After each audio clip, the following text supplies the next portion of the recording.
Konversi Deddy Corbuzier ke Islam pada 21 Juni 2019 menciptakan gelombang besar di dunia maya, memicu perdebatan yang hangat.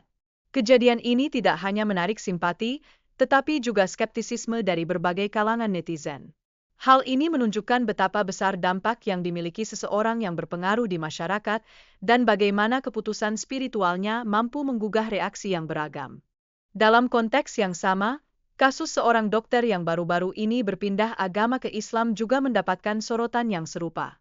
Dukungan dan skeptisisme muncul bersamaan, terutama mengingat waktu konversi tersebut yang berdekatan dengan isu overklaim produk skincare. Ini menimbulkan pertanyaan, apakah langkah tersebut benar-benar didasari oleh keyakinan yang tulus, atau hanya strategi untuk menghindari dampak negatif dari dalam industri yang sedang terkena sorotan? Fenomena ini membuka ruang bagi diskusi lebih dalam tentang publikasi konversi agama yang seringkali dibarengi dengan simpati dan juga skeptisisme. Banyak yang bertanya-tanya, apakah tindakan berpindah agama ini dapat dilihat sebagai langkah strategis dalam membersihkan nama seseorang, terutama bagi publik figur yang sering disorot. Hal ini menciptakan keraguan di kalangan publik akan keautentikan niat di balik konversi tersebut. Masyarakat seringkali terikat emosional dengan hidup sehari-hari mereka dan bagaimana agama memainkan peran di dalamnya. Keingintahuan akan agama yang dianut oleh artis atau selebriti terkemuka menambah lapisan kompleksitas terhadap bagaimana kita memandang konversi. Ketertarikan ini menciptakan narasi menarik, tetapi juga bisa berujung pada penghakiman yang tidak adil. Di sisi lain, kritik terhadap glorifikasi individu yang berpindah agama patut dicermati. Ada risiko bahwa konversi dapat dipandang sebagai alat untuk meraih simpati publik yang pada gilirannya bisa mengaburkan tujuan spiritual yang sesungguhnya.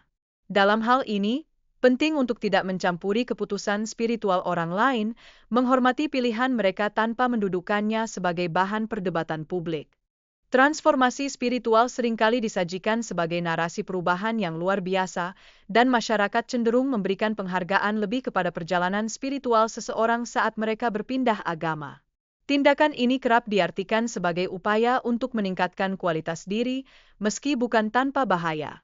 Fakta bahwa transformasi semacam ini bisa dianggap sebagai sebuah pencapaian justru mengundang keraguan atas motivasinya. Konversi agama yang dilakukan oleh publik figur, terutama mereka yang tergolong kaya, seringkali dipandang sebagai pengorbanan spiritual. Namun, ada juga asumsi bahwa langkah ini mungkin dipicu oleh kebutuhan untuk memperbaiki citra publik mereka di mata masyarakat. Keraguan ini mendorong kita untuk menilai dengan lebih kritis setiap fenomena yang terjadi, terutama dalam konteks media sosial yang sangat berpengaruh.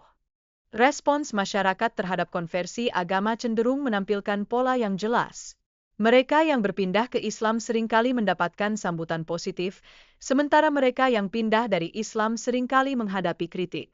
Dinamika ini menunjukkan adanya bias dalam pandangan kita terhadap kepercayaan agama yang ada, serta bagaimana hal ini bisa mempengaruhi reputasi individu di mata publik. Media sosial berperan besar dalam mengubah cara narasi tentang konversi agama dibentuk, seringkali menciptakan konflik identitas yang viral di kalangan netizen. Dengan adanya platform-platform ini, keterlibatan publik dalam diskusi tentang keyakinan dan perubahan agama semakin mendalam, namun juga rentan terhadap misinformasi. Oleh karena itu, penting bagi kita untuk bersikap kritis dan tidak segera menghakimi niat orang lain dalam memilih untuk berpindah agama. Bersikap netral dan objektif menjadi langkah bijak untuk menghindari kebencian yang tidak perlu. Merasa bahagia dengan pilihan seorang tokoh untuk memilih Islam adalah hal yang wajar, tapi kita harus memastikan sikap kita tidak terjebak dalam fanatisme. Keseimbangan antara kebahagiaan dan sikap dewasa sangatlah penting dalam konteks ini, agar kita tidak kehilangan perspektif yang lebih luas. Menghormati keyakinan orang lain dan tidak merendahkan agama lain merupakan bagian dari kedewasaan yang perlu kita tunjukkan. Dalam masyarakat yang semakin pluralistik, menunjukkan rasa cinta dan penghormatan tanpa merendahkan keyakinan orang lain menjadi sangat vital. Ini bukan hanya tentang menghargai keberagaman, tetapi juga tentang menciptakan harmoni di antara berbagai kepercayaan yang ada. Dengan demikian, kita diajak untuk terus berpikir kritis dan menjaga sikap terbuka. Ketika menyikapi peristiwa konversi agama, penting untuk tidak hanya melihat dari satu sisi, tetapi juga mempertimbangkan kompleksitas yang menyertainya. Hanya dengan cara ini kita dapat memahami dinamika spiritual yang terjadi di sekitar kita